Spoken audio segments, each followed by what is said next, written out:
चलिए, welcome back to SN academy. इस channel पे कल हमने 1 से लेके 10 तक का प्रीवियस ईयर इंपॉर्टेंट क्वेश्चन किया था और आज का क्लास आप लोग के लिए बहुत ही इंपॉर्टेंट होने वाला है। क्यों? क्योंकि इस क्लास में मैं आपको बताऊंगा कि बीएसएससी का एक्चुअल सिलेबस क्या है और उस सिलेबस को कैसे हम लोग कवर अप करेंगे और उसमें क्या क्या क्वेश्चंस आपसे पूछे जाएंगे, मतलब कि हर सेक्टर में कितने कितने क्वेश्चंस आपसे पूछे जाएंगे और आप उसे कैसे कैसे टैकल करोगे। प्रीलिम्स का क्या है, मेंस का क्या है, टाइपिंग का क्या है, सब कुछ को क्लियरली अभी डिटेल में मैं समझा देता हूँ। उसके बाद हम लोग क्वेश्चंस को आगे करेंगे। देखिए, BSSC inter level examination 2023 syllabus, किसी भी चीज को पढ़ने के पहले, क्योंकि हम लोग का टारगेट है कि बीएसएससी में एक पोस्ट को क्लियर करें, क्रैक करें बीएसएससी और एक पोस्ट किसी भी तरह ले, तो इसलिए जरूरी है कि पहले हम लोग सिलेबस से रूबरू हो जाएं कि सिलेबस में पूछा क्या जाएगा, पढ़ना क्या है हमें, है ना। उस तरीके से हम लोग टारगेट करेंगे। देखिए, पूरा सिलेबस काफ़ी आसान है, आप लोग ध्यान से बस समझते जाइएगा। इसके सिलेबस में सबसे पहले आपको जिस एग्जाम से गो थ्रू होना है वो है प्रीलिम्स, यानी कि पीटी का एग्जाम जिसे हम लोग बोलते हैं। इस पीटी के एग्जाम में आपसे जीके के क्वेश्चन पूछे जाएंगे। जीके के टोटल कितने 50 क्वेश्चन पूछे जाएंगे और इसमें प्रत्येक क्वेश्चन 4 मार्क्स का होता है, यानी 50 गुना 4 मतलब 200 नंबर का आपका जीके पूछा जाएगा। दूसरा मैथ और साइंस है, जिसमें मैथ से 25 और साइंस से 25, टोटल 50 क्वेश्चन हो गए, तो ये भी 50 गुना 4 आपका 200 नंबर का हो गया। और तीसरा रीजनिंग है, जिससे 50 क्वेश्चन पूछा जाएगा, ये भी 50 गुना 4 200 नंबर का हो गया। मतलब प्रीलिम्स का टोटल एग्जाम आपका 600 मार्क्स का हो गया। 200 200 200 टोटल 600।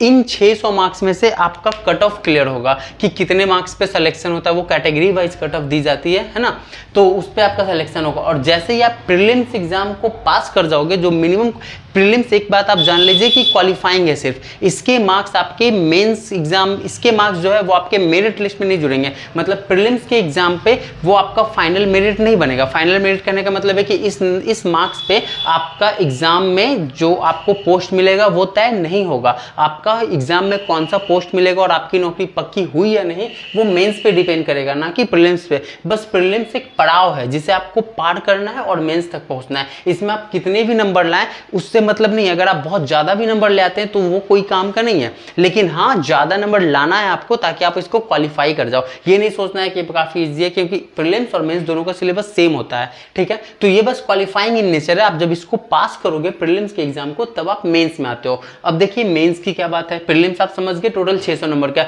और एक इंपॉर्टेंट बात और है कि हर एक गलत क्वेश्चन के लिए आपके 1 नंबर काट भी लिए जाएंगे, मतलब -1 कर दिया जाएगा। अगर जी के 50 क्वेश्चन और आपने 50 को 50 तुक्का मार दिया और इसमें आपने 10 क्वेश्चन तुक्का जो बनाया वो गलत हो गया, तो 10 नंबर आपके निगेटिव हो जाएंगे। लेकिन जो आपने 40 सही किया है, तो 40 के बदले 40 गुना 4 करके 160 नंबर हो जाएगा। और जो 10 आपने गलत किया है, तो 10 कट के 150 नंबर हो जाएगा। तो वो तो एग्जाम का कैलकुलेशन है। मान लीजिए 50 में आपने 40 सही किया, तो 50 में आपने 40 सही किया और 10 गलत किया, तो 40 सही के 4 नंबर के हिसाब से आपके कितने नंबर हो गए, 160 नंबर हो गए। और 10 आपने जो गलत किया, तो इसके 10 नंबर आपके काट लिए जाएंगे, तो ये टोटल 150 मार्क्स हो जाएंगे, है ना। तो इस तरीके से नेगेटिव मार्किंग होती है। अब जैसे ही आप प्रीलिम्स पास कर लोगे तो आप मेंस में होगे। अब देखिए, मेंस का क्या है। मेंस में 2 पेपर आपको देने पड़ेंगे। इसमें एक पेपर 1 और पेपर 2।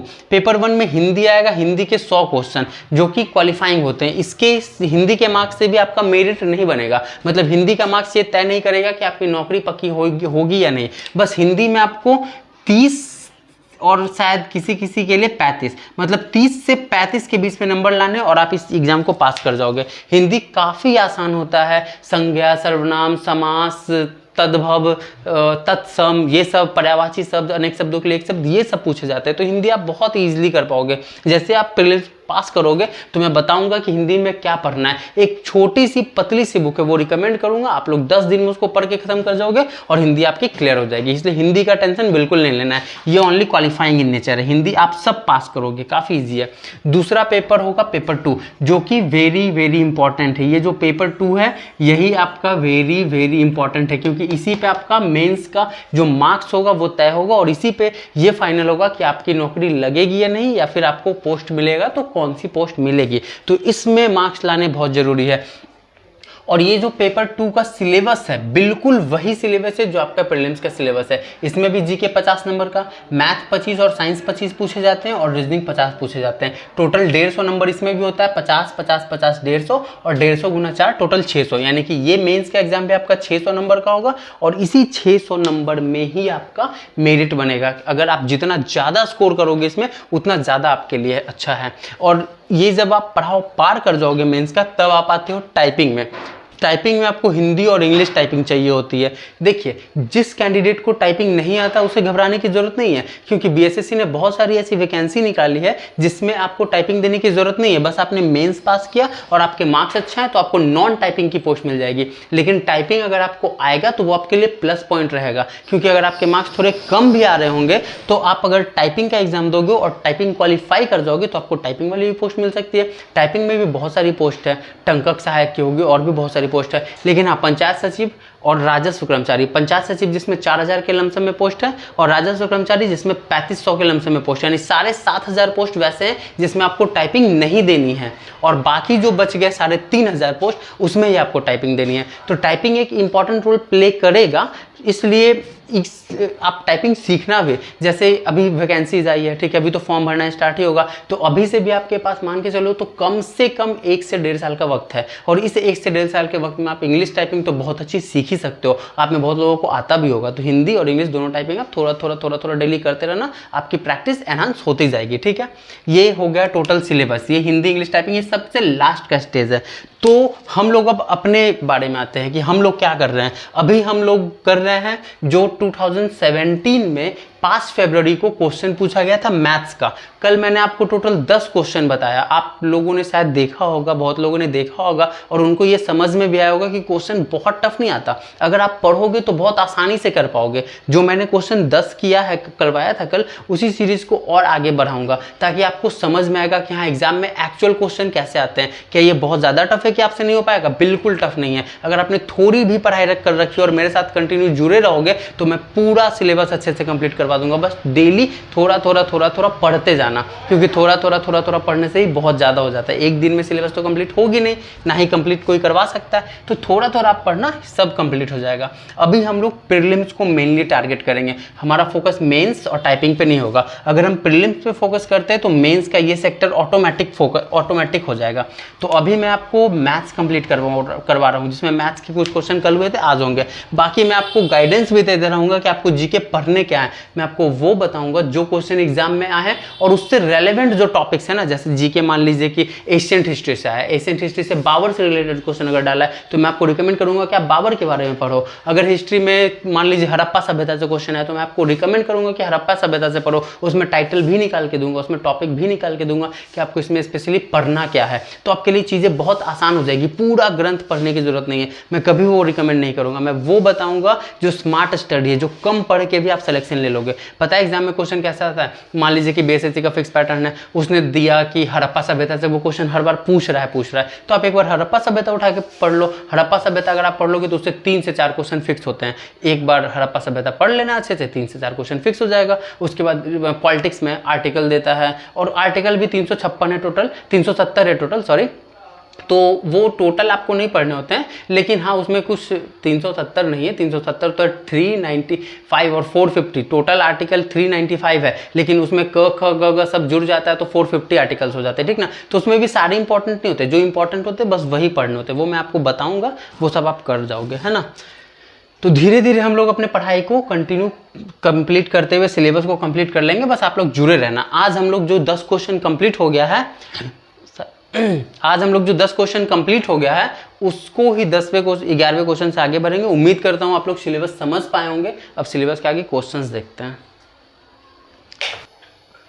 हाँ देखिए, 11 नंबर क्वेश्चन से, कल तक 10 क्वेश्चन हमने कर लिया, 11 नंबर क्वेश्चन से एग्जाम में आया हुआ क्वेश्चन है। ये भी काफ़ी आसान क्वेश्चन है। 12, 27 और 40 का लघुत्तम समावर्तक क्या है? 3 अंक, 12, 27 और 40। बहुत तरीके हैं लघुत्तम बनाने के, मैं एक तरीका चूज कर लेता हूँ। आप 12 को ऐसे तो लिख ही सकते हैं, 2 गुना 2 गुना 3। 27 को तो आप ऐसे लिख ही सकते हैं, 3 गुना 3 गुना 3। और 40 को तो ऐसे आप लिख ही सकते हैं, 2 दूनी 4, 4 दूनी 8, 8 पचे 40, ये लिख दिया हमने। अब लघुत्तम क्या होता है, जो तीनों में कॉमन है वो लघुत्तम बन जाता है ना।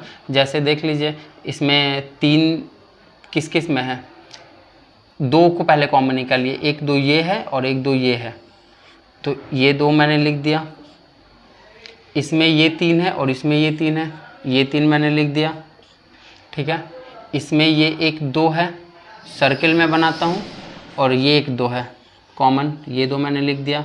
अब देखिए ऊपर वाला तीनों यूज़ हो गया, इसमें 3 3 है, इसमें 3 3 नहीं है, इसमें 2 5 है, यानी कि अब कोई कॉमन नहीं है, तो जो बच गया वो सारा लिखना पड़ेगा। ये 3 गुना 3 और ये 1 2 और ये 1 5 लिख दिया मैंने। अब सबको गुना कर दीजिए, यही तो एलसीएम होता है, जो सब में कॉमन हो और कॉमन के अलावा जो बच जाए। 3 दूनी 6, 6 दूनी 12, 12 तिया 36, 36 और 36 पचे 180, 18 18 72, 720 नहीं, मल्टीप्लाई ठीक से कीजिए। 3 दूनी 6, 6 दूनी 12, 12 तिया 36, 36 दूनी 72, 72 गुना 15 कर लो, 5 दूनी 10, 7 पचे 35, 1 36, ये 72 0 8 और ये 10 10 80 आ गया गुना करके, 10 80, 10 और 80 हमारे ऑप्शन नंबर बी में है। शायद कुछ लोगों को ये समझ में नहीं आया होगा, तो 12 27 और 40 आप इसका एलसीएम ऐसे भी बना सकते हैं। बहुत लोगों को पता होगा, ये मेथड बचपन से ही पढ़ते हैं। 2 से लगाइए ये 27 और ये 2 से लगाइए 20 बार में, फिर 3 से लगाइए 2 बार में, 3 नंबर 27 ये 20 बार में, फिर 2 से लगाइए 1 बार में 9 और 2 से ये लगाइए 10 बार में। अब कोई लगेगा नहीं लगेगा, तो 3 दूनी 6, 6 दूनी 12 और 12 नंबर 108, 108 को 10 से गुना करेंगे तो 1080। जैसे आपको अच्छा लगे वैसे आप एलसीएम बनाइए, काफ़ी इजी क्वेश्चन है। हो गया, अगला क्वेश्चन देखते हैं। अगला क्वेश्चन 12 नंबर है, ये भी वैसा ही क्वेश्चन है। महत्तम समापवर्तक निकालना है किसका, 1/2 का, 3/4 का, 5/6 का और 7/8 का, और एक और है 9/10 का। मतलब ये दिया हुआ है इसका महत्तम समापवर्तक। महत्तम समापवर्तक HCF को कहते हैं। तो अब देखिए थोड़ा सा इसमें समझने वाला चीज़ है, इसमें अंश और हर दोनों है, तो अंश और हर वाले का महत्तम समापवर्तक हम लोग कैसे निकालते हैं, तो जो भी अंश रहेगा ना तो उस अंश का आप महत्तम निकाल देना, और जो हर रहेगा उसका आप लघुत्तम निकाल देना, ठीक, वो आपका HCF आ जाएगा। तो अंश में क्या है, यहाँ पे अंश में आप देखेंगे तो पाएंगे 1 है, 3 है, 5 है, 7 है और 9 है, यही तो है, 1 3 5 7 9 ये है। और इसका आप निकालिए महत्तम समापवर्तक HCF, तो 1 3 5 7 का HCF क्या आएगा। एक HCF आप लोग जानते होंगे कि जो जिस टेबल से कट जाए, मतलब इस ये सब किस टेबल में आता है वही तो इसका HCF हो पाएगा ना। जैसे एक बात अगर मैं आपसे पूछूं कि 2 और 4 का HCF क्या है भाई, तो आप कहिएगा कि 2 और 4 का HCF 2 है। क्यों, क्योंकि 2 और 4 को आप तोड़िएगा तो 2 को 2 गुना 1 लिख सकते हैं और 4 को 2 गुना 2 लिख सकते हैं। ये 2 है जो दोनों में शामिल है, तो जो दोनों में शामिल होता है वही तो HCF होता है। एक और चीज़ समझ लीजिए, मान लीजिए 2 4 6 का मैंने बोला कि HCF निकालो, तो 2 4 6 हो गया। 2 को आप कैसे लिखेंगे, 2 गुना 1, 4 को कैसे लिखेंगे 2 गुना 2 और 6 को कैसे लिखेंगे 2 गुना 3। तो इसमें 2 वो है जो तीनों में शामिल है, तो 2 इसका HCF हो जाएगा। ये तो नहीं ना शामिल है, तो ये कट जाएगा, तो 2 बचा, तो 2 इसका HCF हो गया। उसी तरह से 1 3 5 7 9 को आप कैसे लिख सकते हैं, 1 को आप कुछ भी कर लीजिए, आप 1 को सिर्फ 1 ही लिखेंगे। 3 को आप कैसे लिखेंगे, 3 को आप कुछ भी कर लीजिए, 1 गुना 3 लिखेंगे, क्योंकि 3 का फैक्टर होता ही नहीं है। 5 को आप क्या लिखेंगे, 5 गुना 1। 7 को क्या लिखेंगे, 7 गुना 1। 9 को क्या लिखेंगे, 9 गुना 1। तो आप पाएंगे कि सब में 1 1 कॉमन है, इसलिए 1 इसका HCF हो जाएगा। बहुत ही बेसिक से मैं चीज़ें समझा रहा हूँ, बहुत ही बेसिक से। ये सब सारी चीज़ें लोगों को वैसे आती है, लेकिन फिर भी आप लोग समझिए, हर एक छोटी छोटी चीज़ कंपटीशन के लाइन में इंपॉर्टेंट होती है। हर छोटी चीज़ों से क्वेश्चन पूछा जाता है, सब समझना जरूरी है। तो इसलिए 1 3 5 7 9 सब का HCF 1 होता है। यहाँ हम लोग क्या लिख देंगे 1, मतलब कि जो अंश हमारा था उसका HCF, तो 1 3 5 7 9 का HCF 1 हो गया। अब जो नीचे वाला डिजिट है उसका आपको क्या चाहिए, LCM चाहिए, यानी कि 2 4 6 8 10 का LCM निकाल लीजिए। 2 4 6 8 10 का LCM कैसे आप निकालेंगे, आप 2 से लगा सकते हैं, 1 बार में, 2 बार में, 3 बार में, 4 बार में, 5 बार में। अभी और लगेगा क्या, लगेगा 2 से, ये 1 बार में 3, ये 2 बार में और ये 5। अब लगेगा नहीं लगेगा, कोई डिजिट लगने वाला नहीं है। तो 5 दूनी 10, 10 तिया 30, 30 को 1 से गुना करेंगे 30, 30 को 1 से गुना करेंगे 30, 30 दूनी 60 और 60 गुना 2 120 होता है। मतलब इसका HCF क्या आ गया, 120 आ गया, है ना। तो हर जो था उसका हम निकाले LCM और जो अंश था उसका हमने निकाला HCF। तो तो HCF बटा एलसीएम वो निकलता है क्या, भिन्न के संख्या का HCF। तो 1/120 किसमें, ऑप्शन नंबर 4 में। आई होप आप लोग समझ पाए होंगे, इसका उत्तर 1/120 हो जाएगा। अगला देखते हैं। अगला क्वेश्चन देखिए, अगला क्वेश्चन 13 नंबर, ये भी एग्जाम में आया हुआ है 5 फरवरी 2017। सारा क्वेश्चन 5 फरवरी 2017 के बीएसएससी में पूछा गया क्वेश्चन है और बेहद आसान क्वेश्चन पूछा गया जो सब आप लोग कर पाओगे। बस थोड़ा सब संयम रखिएगा और थोड़ा सा प्रेजेंस ऑफ माइंड, सब क्वेश्चन एग्जाम में सही बनेगा आप लोगों से। और कंटिन्यूस प्रैक्टिस, ये मोस्ट इंपॉर्टेंट है। डेली पढ़ना पड़ेगा, ये नहीं कि एक दिन पढ़े दूसरे दिन छोड़ दिए, फिर पढ़े फिर छोड़ दिए। पढ़ाई वैसे नहीं होती, पढ़ाई रेगुलरिटी की चीज़ है। एकदम जो वीक स्टूडेंट होता है ना, जो वीक स्टूडेंट, मैंने उसको भी जॉब लेते देखा है। लेकिन क्यों? क्योंकि वो कंसिस्टेंट रहा अपने पढ़ाई में, वो डेली पढ़ाई करता था, थोड़ा थोड़ा सीखते सीखते वो सब सीख गया और एक दिन उसकी जॉब लग गई। और एक बहुत तेज तर्रार स्टूडेंट को भी मैंने देखा जो आज तक मेहनत कर रहा है, उसकी जॉब नहीं लगी। क्यों?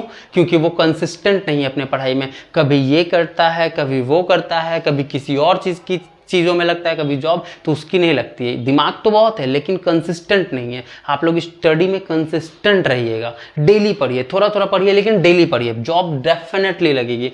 देखिए जैसे अगला क्वेश्चन, 1/3, 2/5, 3/4, 1/6 में सबसे अधिक सार्थक अंक कौन सा है? अधिक सार्थक कहने का मतलब है कि इनमें से सबसे बड़ा कौन है। बस सबसे बड़ा निकालना है हमें, सबसे बड़ा निकालना है, बहुत आसानी से आप निकाल पाएंगे। 1/3 कहने का मतलब क्या है, हमें 3 से 1 को भाग देना पड़ेगा। तो अगर हम यहाँ पे दशमलव देंगे तो यहाँ 0 लग जाएगा। तो 3 से 3 बार में लगाइए 9, यहाँ 1 बचा, फिर 0 दे सकते हैं। 3 से 3 बार में लगाइए, यहाँ 9, यहाँ 1 बचा। अब आगे करने की जरूरत नहीं है। मतलब ये हुआ कि 1/3 को हम क्या लिख सकते हैं, 0.33, पहला हो गया। दूसरा 2/5 है, मतलब 5 से 2 को भाग देना पड़ेगा। तो 0 यहाँ पे जैसे ही पॉइंट देंगे तो आप एक 0 लगा सकते हैं। तो 4 बार में 5 चौके 20 होता है, 4 बार में ये कट गया पूरा, बचा क्या, 0.4। मतलब अगर 2/5 है तो इसको हम लोग क्या लिख सकते हैं, 0.4। ये दूसरा डिजिट हमारा निकल गया, 0.4 लिख दिया हमने। फिर तीसरा क्या है, 3/4 है। 3/4 कहने का मतलब 4 से हमें 3 में डिवाइड देना है। तो एक पॉइंट दीजिए, यहाँ आप 0 लिख सकते हैं। 4 से 7 बार में लगाइए, 4 7 28, 2 बचा, 0 लगाइए, 5 बार में 4 5 20, क्या बच आया, 0.75। मतलब तीसरा डिजिट जो था हमारा 3/4, इसको हम लिख सकते हैं 0.75। और एक चौथा है, अब चौथा बचा क्या, 6 से 1 को डिवाइड देने के लिए। तो यहाँ अगर हम पॉइंट दिए तो यहाँ 0 लगा, एक बार में लगाइए, 6 लगा, यहाँ 4 बचा, फिर 0 दीजिए, 6 बार में 36 लगा, यहाँ 4 बचा, फिर 0 दीजिए, 6 बार में 36। अब लगाने की जरूरत नहीं है। मतलब ये 0 पॉइंट के बाद बस 2 अंक तक आपने लगा लिया, काम खत्म, ज़्यादा बहुत लगाने की जरूरत नहीं है। बस अब देख लीजिए, ये हमने कर दिया डिवाइड देके, हमारा ये आ गया। अब इसमें देख लीजिए कि सबसे अधिक कौन है, सबसे ज़्यादा कौन है। यहाँ पे अगर 4 के बाद कुछ नहीं तो आप 0 दे सकते हैं। तो 0.33, 0.40, 0.75, 0.16, आप साफ साफ देख पाएंगे कि 0.75 सबसे बड़ा है। और सबसे छोटा की बात करता तो 0.16, यानी कहता कि सबसे कम सार्थक कौन है। तो आंसर मेरा 1/6 हो जाता। इसमें बोला सबसे अधिक सार्थक कौन है, तो 0.75 यानी 3/4, यानी 3/4 कौन सा ऑप्शन में, सी इसका राइट हो जाएगा, ये सही है। अगला क्वेश्चन देखिए 14 नंबर, √810, बेहद आसान क्वेश्चन, ये भी बीएसएससी में आया हुआ क्वेश्चन है, बेहद आसान क्वेश्चन। देखिए ऐसे क्वेश्चन में आप कुछ मत कीजिए, बस इसका फैक्टराइजेशन निकाल लीजिए।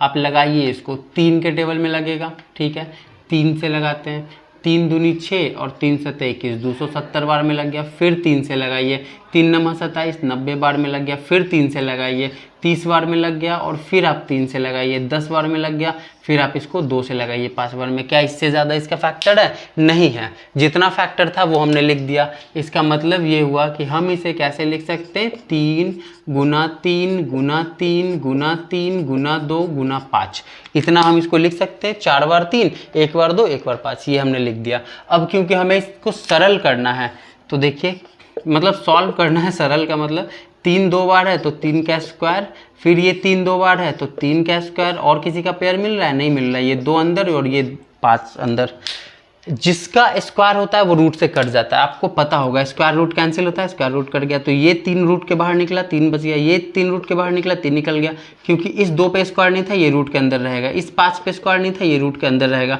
मतलब 3 गुना 3 आप करेंगे तो पाएंगे कि 9 आता है और 5 को 2 से गुना करेंगे तो 10 आता है। कितना सिंपल था, आप सबको पता भी होगा 9√10 इसका आंसर हो जाएगा। कौन सा है, ऑप्शन नंबर ए है, इजी क्वेश्चन। नेक्स्ट क्वेश्चन देखिए, अगला क्वेश्चन 15 नंबर अलजेब्रा का क्वेश्चन यहाँ से स्टार्ट है और काफ़ी आसान क्वेश्चन है। b minus a plus B minus curly bracket b minus a plus B और कर्ली ब्रैकेट क्लोज और प्लस में 2 है फिर बिग ब्रैकेट क्लोज। देखिए इस तरीके के क्वेश्चन को कुछ नहीं करना है, बस ब्रैकेट को आप हटाते जाइए आंसर आपका आते जाएगा। देखिए b माइनस b, ये माइनस प्लस माइनस ए होता है, ये माइनस प्लस माइनस बी होता है, ये काम हो गया। फिर यहाँ माइनस दीजिए, ये कर्ली ब्रैकेट है वो दे दीजिए b, और ये माइनस प्लस माइनस बी होगा, ये माइनस माइनस प्लस ए होगा, ये माइनस प्लस माइनस बी होगा, कर्ली ब्रैकेट क्लोज और प्लस में 2 है। ये लाइन उम्मीद करते हैं आप समझ पाए होंगे। माइनस प्लस माइनस ए माइनस प्लस माइनस बी, फिर माइनस था तो माइनस कर्ली ब्रैकेट था, कर्ली ब्रैकेट दिया हमने बी, फिर माइनस था और ये ब्रैकेट में था तो इसको इससे गुना किया, minus plus minus b minus minus plus a minus plus minus b, फिर ब्रैकेट कर्ली था इसको क्लोज किया फिर प्लस में 2 है। अब जो कट पाएगा उसे काट दीजिए, इस बी के आगे कुछ नहीं तो प्लस है तो ये प्लस बी और माइनस बी कैंसिल आउट हो गया। ये देखिए इसमें कुछ कट रहा है, हाँ कट रहा है, ये माइनस में भी है, इसके आगे कुछ नहीं तो प्लस बी है तो ये माइनस प्लस बी कट जाएगा। अब जो बचा वो लिख दीजिए, ब्रैकेट दिया हमने, यहाँ पे क्या बचा माइनस ए लिख दिए, फिर यहाँ पे माइनस है कर्ली ब्रैकेट है तो कर्ली ब्रैकेट, यहाँ क्या बचा ए और ये क्या बचा माइनस का बी, कर्ली ब्रैकेट क्लोज और फिर प्लस में क्या है 2 है, फिर ये बिग ब्रैकेट क्लोज, फिर बी माइनस, ये बिग ब्रैकेट दीजिए माइनस है, माइनस और प्लस माइनस है, माइनस और माइनस प्लस बी, ये हो गया। और फिर यहाँ पे क्या है प्लस में 2a है तो प्लस में आप दे दीजिए 2a, ये हमने लिख दिया। अब यहाँ पे b और माइनस, देखिए माइनस से माइनस, माइनस माइनस क्या होता है जुड़ता है और इसको आप जोड़िएगा तो क्या होगा 2a, लेकिन साइन देते हैं माइनस का ही, फिर ये प्लस में भी है तो प्लस में भी, और यहाँ प्लस में क्या है 2a तो प्लस में 2 है। अब ये प्लस में 2 है ये माइनस में 2 है कट गया तो यहाँ क्या बचा b और फिर माइनस, यहाँ क्या बचा b, तो b में से b आप घटाइएगा तो पाएंगे कि 0 आता है, इसका उत्तर क्या हो जाएगा 0। काफ़ी आसान है, आप ध्यान से बस माइनस प्लस का खेले वो समझिएगा आ जाएगा आंसर। अगला क्वेश्चन देखिए, अगला क्वेश्चन 16 नंबर है, ये भी आसान क्वेश्चन है, अलजेब्रा का क्वेश्चन है। क्वेश्चन क्या दिया हुआ है 15 का पावर 15 बराबर 15 का पावर 2.5 गुना 15 का पावर x, ये क्वेश्चन है और इसमें हमें क्या निकालना है x का वैल्यू। एक बात आप समझ लीजिए, मैं आपको बताता हूँ, अगर a का पावर m है गुना a का पावर n है तो इसे हम लोग लिखते हैं a का पावर m प्लस n, ये आपको पता होगा। जैसे कि अगर मान लीजिए यहाँ 5 का पावर 2 रहता गुना 5 का पावर 3 रहता तो इसे हम लोग लिख सकते थे 5 का पावर 2 प्लस 3 मतलब 5 का पावर 5, यानी कि अगर बेस सेम है, यानी ये 5 है और ये भी 5 है, इसे बेस कहा जाता है, दोनों बेस सेम है तो जो भी पावर रहेगा वो पावर हम लोग जोड़ देते हैं, यानी 2 और 3 जुड़ के 5 हो जाएगा। उसी तरह यहाँ पे बेस सेम है दोनों का a और पावर इसका m था इसका पावर n था, तो इसको सॉल्व करने के लिए जो बेस है वो बेस रहता है और जो पावर होता है वो जुड़ जाता है, यानी कि यही हम लोग इस क्वेश्चन में भी करेंगे। तो 15 का पावर 15 है बराबर ये 15 है, क्योंकि दोनों का बेस 15 ही है तो ये सेम हो गया, और यहाँ 2.5 और प्लस x हो जाएगा। अब देखिए ये 15 से ये 15 कैंसिल आउट हो गया तो इधर क्या बचा 15 बराबर क्या बचा 2.5 और प्लस में क्या बचा x, हमें निकालना है x, तो x बराबर क्या होगा 15 में से 2.5 आप घटा दीजिए, तो x बराबर 15 में से 2.5 घटाइएगा तो कितना आएगा 12.5, 15 में से 2.5 घटता है तो 12.5, 12.5 कौन, ऑप्शन नंबर डी। बस ये छोटा सा चीज़ आपको पता होना चाहिए। अगला क्वेश्चन देखते हैं। अगला क्वेश्चन देखिए, नेक्स्ट क्वेश्चन 17 नंबर, ये भी क्वेश्चन आया हुआ है एग्जाम में 5 फरवरी 2017 को बीएसएससी का। आसान क्वेश्चन है, एक आदमी अपने छुट्टियों के आखिरी दिन 40 मील चलता है, यानी एक आदमी छुट्टियों पर निकलता है, वो अपने छुट्टी के आखिरी दिन 40 मील चला, इससे उसका दैनिक औसत 32 से 33 मील बढ़ जाता है। उसकी छुट्टियों छुट्टियां कितने दिन की थी, उसकी छुट्टियां कितने दिन की हमें वो निकालना है। ये क्वेश्चन औसत का है, औसत का एक बेसिक सा चीज़ है वो समझ लीजिए। मान लीजिए मैंने आपको कहा कि 2, 3, 5 और 6 का औसत निकालो भाई। आप कैसे निकालोगे, आप करोगे कि सर 2 + 3 + 5 + 6 करेंगे और टोटल 1, 2, 3, 4 है तो 4 से भाग दे देंगे। तो आप जोड़िएगा 6, 5, 11, 11, 2, 13, 13, 3, 16, 16/4 कीजिएगा और आप कहिएगा सर इसका आंसर 4 आएगा। यानी कि औसत निकालने का तरीका, जो भी डिजिट दिया आप उसको जोड़ के और जितना डिजिट है बटा 4 कीजिएगा तो वो औसत निकल जाएगा। यानी जो भी डिजिट है उसका सम और बटा डिजिट कितना है वो बटा में लिखते हैं और यहाँ पे इक्वल टू करते हैं, उसको डिवाइड देके आंसर आ जाता है। यहाँ भी बिल्कुल वैसा ही क्वेश्चन है, उसकी छुट्टियाँ कितने दिन की थी, तो कितने दिनों की थी वो आपका ये डिजिट है। ये डिजिट है कि कितने दिनों की थी हमें नहीं पता, क्योंकि ये डिजिट आपने 1, 2, 3, 4 काउंट किया, ये जो 4 काउंट किया तो वो आया कितने दिनों की है, तो ये दिन हो गया और वही हमें क्वेश्चन में निकालना है। ठीक है, तो पहले क्या कहा गया हमें कि वो अपने छुट्टियों के आखिरी दिन 40 चलता है, हमने लिख दिया 40, ये लास्ट वाला दिन वो 40 चला। ठीक है, यानी इसके पहले भी बहुत सारा दिन हो गया होगा और ये लास्ट वाला दिन है जिस दिन वो 40 चला। अब इसके बाद इससे उसका दैनिक औसत 32 से बढ़ के 33 हो गया, यानी पहले वाले दिन में उसका औसत क्या रहा होगा 32, और मैंने माना कि ये x है तो 32x, और लास्ट दिन वो 40 चला तो 32x + 40 हो गया, फिर बटा में। ठीक, हाँ, तो 32x + 40 था। अब उसके बाद देखिए x + 1 और टोटल उसका औसत कितना हो जाता है, टोटल उसका औसत हो जाता है 32 से 33। बस यही तो इक्वेशन आपको समझना है। देखिए ध्यान से समझिएगा, पहले वो 32 दिन चला और 32 दिन जब चला तो उसका औसत x था, तो 32 को हमने x से गुना किया तो 32x आ गया। इससे पता चला कि वो 32 दिन में टोटल कितना चल पाया। जैसे आप समझिएगा, ये 16 जोड़ के आया और बटा 4 मैंने किया तो इसका औसत क्या निकला 4। यानी कि अगर मुझसे क्वेश्चन में कहता कि 4 दिनों का औसत 4 है तो टोटल सम कितना होगा, तो आप 4 को 4 से गुना करते तो टोटल सम निकल जाता। उसी तरीके से यहाँ पे x दिन है, मैंने माना कि जो आखिरी दिन उसका है जिसमें उसने 40 मील चला है, उसके पहले वो टोटल x चलता है, तो 32 को x से गुना करेंगे 32x आएगा, क्योंकि 32 उसका औसत दिया हुआ और x दिन हमने माना, तो 32 गुना x 32x और प्लस 40, फिर बटा, क्योंकि x तो 32वां दिन है ना और उसके बाद एक दिन और चला है, तो टोटल संख्या हम नीचे लिखते हैं तो x + 1 हो गया। और जब टोटल संख्या जब वो 40 चल लेता है तो उसका औसत क्या हो जाता है 32 से 33, इसलिए इसका औसत क्या हो गया 32 से 33। यानी ये कुल संख्या बटा ये कुल नंबर और बराबर औसत, ये दिया हुआ है। और हमें क्वेश्चन में क्या निकालना है, उसकी छुट्टियों का दिन, तो उसकी छुट्टियों का टोटल दिन क्या है x + 1, यानी हमें क्वेश्चन में फाइंड क्या करना पड़ेगा x + 1। अब देखिए इसको ध्यान से, 32x और प्लस 40 बराबर ये 33 हो गया, ये x + 1 इधर जाएगा तो x + 1 हो जाएगा, तो ये हो गया 32x और प्लस 40 बराबर ये हो गया 33x और प्लस 33 को 1 से मल्टीप्लाई करेंगे तो 33। ठीक है, अब यहाँ पे आप इसको थोड़ा सॉल्व कीजिए, ये x को x के तरफ और डिजिट को डिजिट के तरफ, तो ये 33 इधर आएगा तो 40 - 33, ये 33x है और ये 32x बराबर किधर आएगा तो 32x है ना। अब 40 में से 33 को घटाइएगा तो 7 आएगा, 32x में से 33x में से 32x घटाइएगा तो x आएगा, यानी x क्या निकल गया 7। और हमें निकालना क्या है x + 1, तो x + 1 बराबर क्या हो जाएगा 7 + 1, सॉरी x का वैल्यू तो 7 आया ना, तो 7 + 1 और 7 + 1 क्या होता है 8, तो इसका उत्तर क्या हो जाएगा बी नंबर ऑप्शन, यानी 8 इसका उत्तर हो जाएगा। हमें निकालना तो उसकी छुट्टियों के कुल दिन कितने हैं, तो x + 1 टोटल दिन है उसका, x निकला 7 तो x + 1 8 हो गया। ठीक है, आज हम लोगों ने क्वेश्चन नंबर 17 तक कंप्लीट कर लिया और बीएसएससी में टोटल 25 क्वेश्चन आपसे पूछे गए हैं, यानी कि अभी 8 क्वेश्चन और बच रहा है। ये 8 क्वेश्चन मैं अगले यानी कि कल के क्लास में कंप्लीट करवाऊंगा। इस तरीके से आपका प्रीवियस ईयर जो 5 फरवरी 2017 को हुआ एग्जाम, उसके सारे मैथ के क्वेश्चन हो जाएंगे और उम्मीद करता हूं कि आपको सारे क्वेश्चन समझ में आए होंगे। अगर कुछ भी आपको प्रॉब्लम है तो कमेंट सेक्शन में आप पूछ सकते हैं, वहां से मैं आपके जो भी डाउट्स है उसको क्लियर कर लूंगा। चलिए ठीक है, पढ़ते रहिए आप लोग और कंटिन्यू पढ़िए कंसिस्टेंसी के साथ। मिलते हैं अगले वीडियो में।